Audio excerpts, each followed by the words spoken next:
studying. I have to admit, I am actually a bit of a nerd. I love being a student and I love learning new things.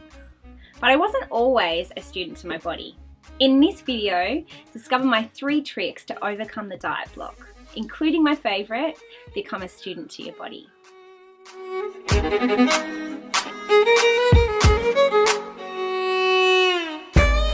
Hi girls, Sally here from Bradalicious, health coach, exercise physiologist, sports nutrition advisor and makeup artist.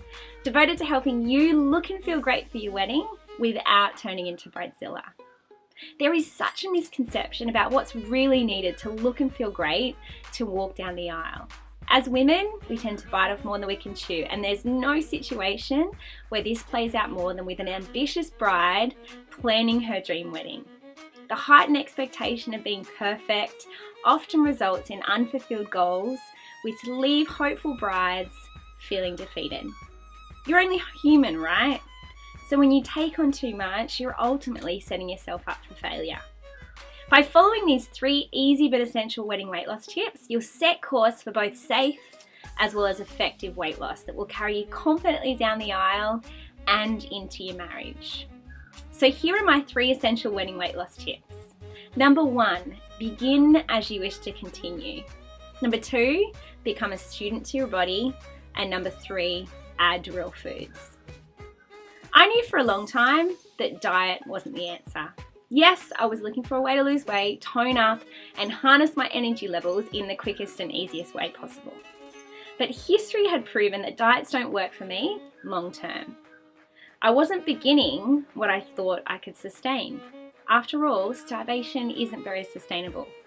So the principle of begin as you wish to continue says that if you can't see yourself sustaining something for 6 weeks, 6 months, or 6 years' time, then don't begin in the first place, or at least modify. Otherwise, it's inevitable failure. Next principle, become a student to your body. Each time I'd embrace yet another diet, I failed to listen to my own body, which resulted in constant diet disasters and the horrible yo-yo effect, both physically as well as emotionally, that so many of us women experience. I would start exercise programs and I often didn't like doing the exercises, but I did them because I was promised results. This was my first mistake. In addition, I was also your typical yo-yo dieter. I soaked up lots of weight loss articles, books and videos. I was intent on being my best self, but I just wasn't listening to my own body. After all, we're actually motivated to avoid pain and pursue pleasure. So anything painful for too long, like a soul-destroying diet or exercise program, I would hate, so I wouldn't sustain, and that's just how we're wired. Then one day, I realized that I am unique. My body is unique. So I started listening to it, and I mean really listening. Finally, I could hear what it had been trying to tell me all along. It was telling me to forget about what social media and all the fitness fads were saying. It was telling me to stop eating 3 square meals or 6 tiny ones. It was screaming, listen to me. I know what I need to succeed. And you know what? It ended up telling me. It ended up telling me when I was hungry, which wasn't 7 a.m., noon and 6.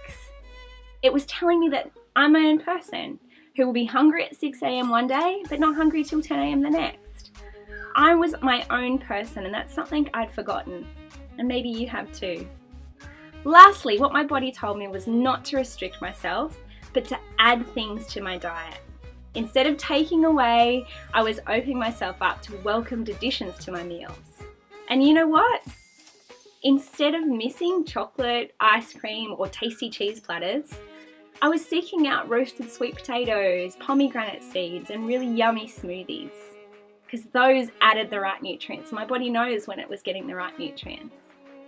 I know the discouragement that I felt when failing a diet, and then you rewind the clock to the same place you were months before the XYZ diet that promised phenomenal results. It's soul destroying.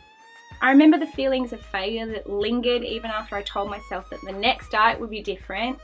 And I remember how my body reacted to some of the dieting fads that I tried, both physically and mentally. I was starving. So why on earth did I repeat the saga over and over again? I don't know. But what I do know is that I want to help you to avoid those feelings. Your wedding will be one of the most memorable moments of your life. What if you could finally fulfill your health and fitness goals during the wedding planning process as well? I made some progress before my wedding, not as much as what I did after, but I know you can too with these 3 yet essential lifestyle principles. What is your body trying to tell you?